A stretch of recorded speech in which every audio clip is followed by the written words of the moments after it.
বন্ধুগণ, আজকে আমি আপনাদের সঙ্গে শেয়ার করব খাসির মাংসের স্বাদে এঁচোড়ের লাল ঝোল। আর এই জন্য আমি প্রথমেই গ্যাসের মধ্যে প্যান বসিয়ে দিয়েছি। প্যানের মধ্যে দিয়ে দিলাম 1 গ্লাস জল। জলের মধ্যে দিয়ে দিলাম লবণ।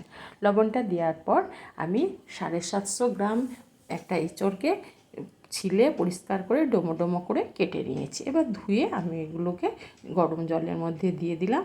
দিয়ে আমি একটু নেড়ে চেড়ে আমি জলের সঙ্গে লবণের সঙ্গে মিশিয়ে নেব। মিশিয়ে নেওয়ার পর এটাকে ঢাকা দিয়ে মোটামুটি 10 থেকে 12 মিনিট আমি মিডিয়াম আঁচে সেদ্ধ করে নেব। দেখুন বন্ধুরা, আমি মধ্যে একবার ফিরে এলাম, যেহেতু এঁচোড়টাকে উপর নিচ করে দিতে হবে, তাহলে সম্পূর্ণভাবে উপরেরটাও সেদ্ধ হবে, নিচেরটাও সেদ্ধ হবে। 5 মিনিট পর আবারও আমি এটাকে বন্ধ করে দিলাম। মোটামুটি 10 মিনিট পর আমি ফিরে এলাম, আর গ্যাসটা আমার মিডিয়ামে ছিল। এবার এটাকে ছেঁকে নেব। এবার আমি গ্যাসের মধ্যে একটা কড়াই বসিয়ে দিলাম। কড়াইয়ের মধ্যে দিয়ে দিলাম তেল। তেলটা দেওয়ার পর তেলটা যাতে ছিটিয়ে না আসে সেই জন্য একটু লবণ দিয়ে দিলাম। লবণটা দেওয়ার পর আমি একটা বড় সাইজের আলুকে ডোমো ডোমো করে কেটে নিয়েছিলাম, দিয়ে আলুটাকে তেলের মধ্যে ছেড়ে দিলাম। দিয়ে নেড়ে চেড়ে আলুটাকে আমি লাল করে ভেজে নেব।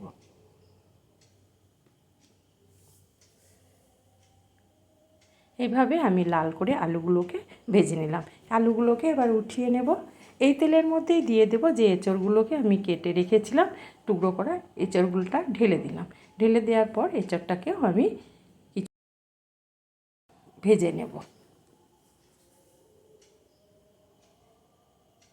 এইভাবে নেড়ে চেড়ে এঁচোড়টাকে আমি মোটামুটি 5 থেকে 6 মিনিট ভেজে নিলাম।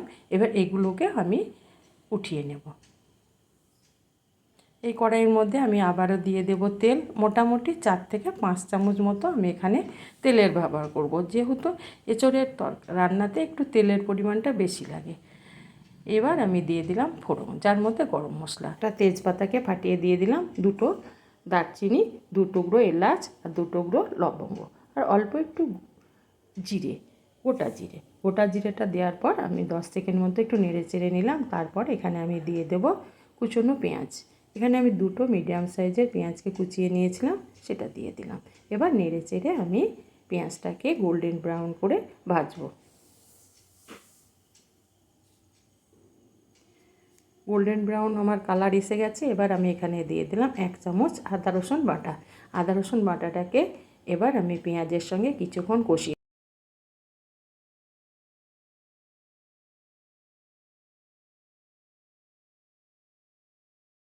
এবার আমি দিয়ে দেবো এখানে অল্প একটু জল। জলটা দেওয়ার পর আমি এখানে দিয়ে দিলাম পরিমাণ মতো হলুদের গুঁড়ো, আর দিয়ে দিলাম আমি ধনে গুঁড়ো, আর দিয়ে দেবো এখানে আমি জিরে গুঁড়ো পরিমাণ মতো, আর লঙ্কার গুঁড়ো। যেহেতু আমি কাঁচা লঙ্কার ব্যবহার করব, সেহেতু লঙ্কার গুঁড়োটা একটু কমই দিলাম আমি।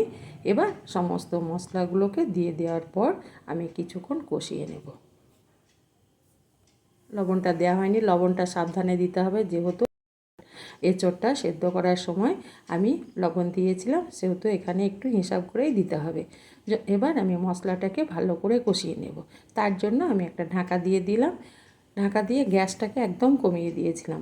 মোটামুটি আমি 2 মিনিট মতো রেখে দিয়েছিলাম। তারপর ঢাকাটা খুলে আবারও মশলাটাকে ভালো করে একটু নেড়ে চেড়ে নেব, যাতে পুড়ে না যায়। মশলা থেকে তেল ছেড়েছে, এই অবস্থায় আমি দিয়ে দিলাম 3টে কাঁচা লঙ্কা, একটা মিডিয়াম সাইজের টমেটোকে আমি পেস্ট বানিয়ে নিয়েছিলাম, সেই পেস্টটা দিয়ে দিলাম। এবার মশলার সঙ্গে এই পেস্টটাকেও আমি কিছুক্ষণ কষিয়ে নেব। আর ব্যালেন্সের জন্য দিয়ে দিলাম কয়েক দানা চিনি।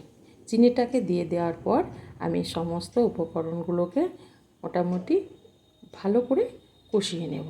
কষিয়ে নেওয়ার পর আমি এখানে দিয়ে দিলাম যে এঁচোড় আর আলুটাকে আমি ভেজে রেখেছিলাম, সেটাকে দিয়ে দিলাম। এবার আমি এটাকে কষিয়ে নেব মশলার সঙ্গে।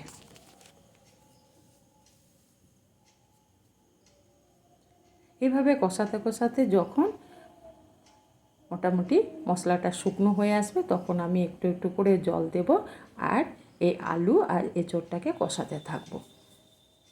দেখুন বন্ধুরা, এখন একটু শুকনো লাগছে, সেই জন্য আমি দিয়ে দিলাম একটু গরম জল। গরম জলটাকে দিয়ে দেওয়ার পর আমি আবারও এটাকে কষিয়ে নেব। আর এটা যত ভালো কষানো হবে টেস্টটা কিন্তু তত ভালো হবে। তাই আমি অল্প অল্প করে জল দেব আর এটাকে আমি মোটামুটি 10 থেকে 12 মিনিট কষিয়ে নেব। আবারও আমি অল্প একটু জল দিয়ে দিলাম।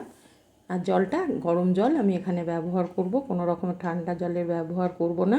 জলটা দিয়ে দেওয়ার পর আবারও আমি এটাকে কষিয়ে নিলাম।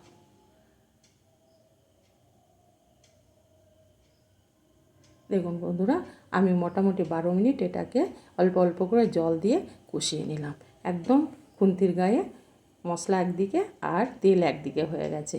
এবার আমি এখানে দিয়ে দেব গরম জল। গরম জলটাকে দিয়ে দেওয়ার পর আমি নেড়ে চেড়ে জলের সঙ্গে সমস্ত উপকরণগুলোকে মিশিয়ে নেব। এঁচোড় রান্না করতে একটু টাইম লাগে, যেহেতু এঁচোড়টা আমি প্রেসার কুকারে সেদ্ধ করিনি। আর যদি আপনাদের ইচ্ছে হয় প্রেসার কুকারে একটা সিটি দিয়ে নিতে পারেন। এবার এটাকে ঢাকা দিয়ে মোটামুটি 12 থেকে 15 মিনিট আমি মিডিয়াম আঁচে রান্না করে নিলাম। দেখুন বন্ধুরা, এবার আমি 15 মিনিট পর ফিরে এলাম। আমার এঁচোড়টা সেদ্ধ হয়ে গেছে। এবার আমি এই তেজপাতাটাকে উঠিয়ে ফেলে দেব। ফেলে দেওয়ার পর আমি এটাকে একটু নেড়ে চেড়ে নেব, যেহেতু মশলা আছে তলে লেগে যেতে পারে। এবার আমি এখানে দিয়ে দেব কিছুটা কুচনো ধনেপাতা। ধনেপাতাটাকে দেওয়ার পর আমি গ্যাসটাকে কমিয়ে দিয়ে ধনেপাতাটাকে আমি এঁচোড় আলুর সঙ্গে মিশিয়ে নেব। আর এর থেকে ঝোলটা আমি মেরে দেব না, এই অবস্থায় আমি রেখে দেবো, সেই জন্য আমি গ্যাসটাকে কমিয়ে দিলাম। এবার আবারও একবার ঢাকা দিয়ে দেখুন বন্ধুরা, আমি চেক করে নিচ্ছি সমস্ত এঁচোড় আমার সুন্দর সেদ্ধ হয়ে গেছে। এবার গ্যাসটাকে একদম কমিয়ে দিয়ে ঢাকা দিয়ে মিনিট 2 রেখে দেব। 2 মিনিট পর আমি ফিরে এলাম। এবার আমি দিয়ে দেব গরম মশলা আর দিয়ে দেব ঘি। এখানে ঘিটা দিলে এঁচোড়ের এই স্বাদটা দারুণ হয়। আর দিয়ে দিলাম গরম মশলা। গরম মশলাটাকে আমি ভালো করে এঁচোড়ের সঙ্গে মিশিয়ে নিলাম।